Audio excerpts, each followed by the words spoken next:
That's true. That's true. All right, let's finish it up with the Atlanta Falcons here. AJ, you had Drake London at 4. We dove into it a little bit at the beginning of the show. What should we expect? What should we be expecting from Drake London this season? Where's his fantasy value? Wide receiver 2, 3, obviously not a wide receiver 1, I'd hope, but where do you see what do you see happening with Drake London this season? I think he can be a high-end wide receiver 3. I think he's going to get a lot of opportunity. I think it'll mostly be him and Kyle Pitts. And again, I do agree that Bryan Edwards has a chemistry with Mariota, and they brought him in to keep that tall receiver room going. But I know how much they like this guy and want to get him hitting the ground running fast.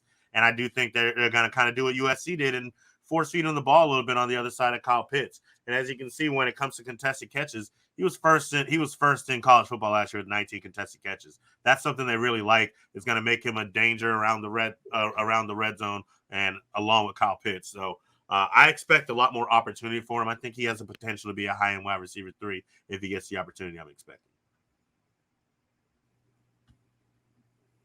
That's fair. I think that's fair. That's fair. I don't know. I don't know about high end, but I can see him being a wide receiver 3. High end wide receiver 3 is like wide receiver 30, 27. Like I think that's a little bit too high. If you talk about guys that are going around that position, I'm sorry. To me, he's nowhere near guys like Gabriel Davis, Tyler Lockett, DeAndre Hopkins, Devontae Smith, Juju Smith, Rashad Bateman, Robert Woods. Like you don't even think he's Juju Smith? No. I mean, no. I mean, I like. And again, it's not Drake London. This is not. Yeah. This has nothing really to do with Drake London. You guys know, I said Drake London was the best receiver coming out of the draft. I thought he could be. Him and Garrett Wilson were clearly the 2 best receivers. I like Drake London. Yeah. I hate Marcus Mariota. And then even when they go to a Desmond Ridder, then you have to worry about that rookie growth and going through those rookie pains. To me, this is just not that year for Drake London. Now, if we want to talk next year, year 2, Ritter's now 2 years in that offense. Now that connection has grown. We could have a different conversation. But that Marcus Mariota just scares me, man. He just scares me from a fantasy perspective. I don't know that he's going to be able to support 2 fantasy assets, like really. And so I'm going to take Kyle Pitts because I know they're going to get Kyle Pitts the ball. Like that dude we saw what he did last year. Like that was a rookie. Like we know they're going to get him the ball. So I don't know that 2 guys I'm looking at the end of the season saying, man, those were 2 really good fantasy assets out of Atlanta from the outsider catching passes. And we haven't even talked about what's going to happen with Cordarrelle Patterson. And is he going to be involved more in the passing game and how that affects some of those targets? So I just low end 3 for me.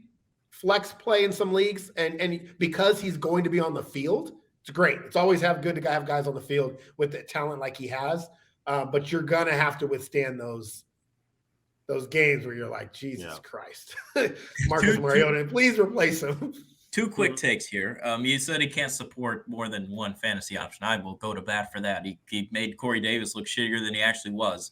And I mean, bring up one. I'll bring up something here. Kyle Pitts only 1 touchdown last year, which I mean, yuck. But you look at Ryan. Yeah, with Matt Ryan. Marcus Mariota, when he was in Tennessee, one dude that he loved was Delanie Walker, his tight end. And that's one thing that he did. And I think he could get that with Kyle Pitts. I know Pitts will be outside a little bit more. He's more athletic than big old Delanie huddling around. But I mean, I think that could definitely play a factor. But you bring up in the run game there with Cordarrelle Patterson, the quick little checkdowns and stuff.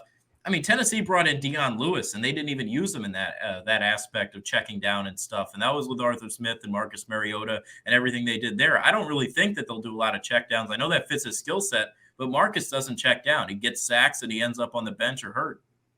I didn't actually mean checkdowns for Cordarrelle Patterson. I mean more like, does he actually revert back to wide receiver almost? I don't think he can carry the workload like he did last year at the running back position. And I do think, as I don't know much about Tyler Algier and how good he's going to be, but I do think they drafted him for a reason. They brought in with Damian Williams or whoever for a reason to take some of those carries away from Cordarrelle Patterson because it doesn't really fit him. He played well, but that dude's not going to withstand all that. He's going to get injured, and he's going to be off the field. And I think he's better suited on the field as a weapon.